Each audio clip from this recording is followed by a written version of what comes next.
Hello, everyone. Welcome to the Newsbrowse News broadcast.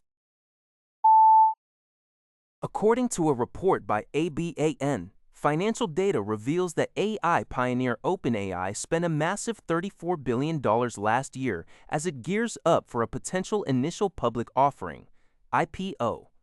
The company's heavy investments included approximately $19 billion dedicated to research and development, alongside nearly $6 billion spent on sales, marketing, and other expenses. While OpenAI's annual revenue reached approximately $13 billion, with its monthly run rate doubling to $2 billion by the end of 2025, its soaring costs have significantly impacted its bottom line. Although the company recorded a net loss of $39 billion, a person familiar with the matter clarified that about $30 billion of this was due to a non-cash accounting adjustment related to its unique pre-reorganization investment structure. Excluding this adjustment and other non-cash expenses, OpenAI's actual operating loss stood at $8 billion. To curb costs, CEO Sam Altman has pushed the team to focus on enterprise AI tools and consumer chatbots, shelving expensive side ventures like Sora, currently valued at $730 billion. OpenAI is reportedly preparing for a fall IPO, racing against competitor Anthropic for market dominance.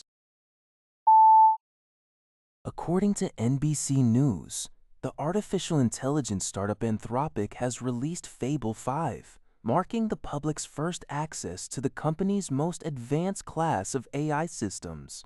Fable 5 is built on the same highly powerful technology as Anthropic's Mythos models. Earlier this year, the Mythos preview model alarmed government officials and cybersecurity experts with its superhuman ability to find and exploit severe cyber vulnerabilities. To ensure public safety, Anthropic has deployed Fable 5 with strict guardrails. When users ask questions concerning sensitive and potentially dangerous topics like cybersecurity, biology, or chemistry, the system automatically redirects the queries to Opus 4.8, a less powerful but safer older model. Meanwhile, Anthropic also announced Mythos 5, an upgraded version for trusted partners that has set new performance records in drug design and scientific hypothesis generation. This release comes shortly after President Donald Trump signed an executive order establishing voluntary safety testing mechanisms for AI companies, with Anthropic signaling that the government was given early access to test Fable 5 before its public launch. According to a report by Leonie Zobal, US automotive giant General Motors, GM, is in talks with the world's largest defense contractor, Lockheed Martin, to supply components for its weapons production lines. The potential partnership comes as the conflicts in Ukraine and the Middle East have severely depleted U.S. stockpiles of missiles and other critical munitions, prompting the Trump administration and the Pentagon to urge manufacturers to accelerate production. GM's chief executive, Mary Barra, has reportedly met with administration officials to discuss how the automaker can play a larger role in the defense sector. The Pentagon is seeking help from non-traditional defense manufacturers because traditional defense contractors are struggling to meet the high demand for strike weapons and interceptors. For GM, this collaboration aligns with a broader plan to expand its defense division, GM Defense, and tap into new revenue streams. Is right praise. Meanwhile, Lockheed Martin has agreed to boost ammunition output, but is currently hindered by supply chain bottlenecks. Observers note that utilizing idle automotive factory capacity to ease military supply constraints represents a significant trend in the manufacturing industry.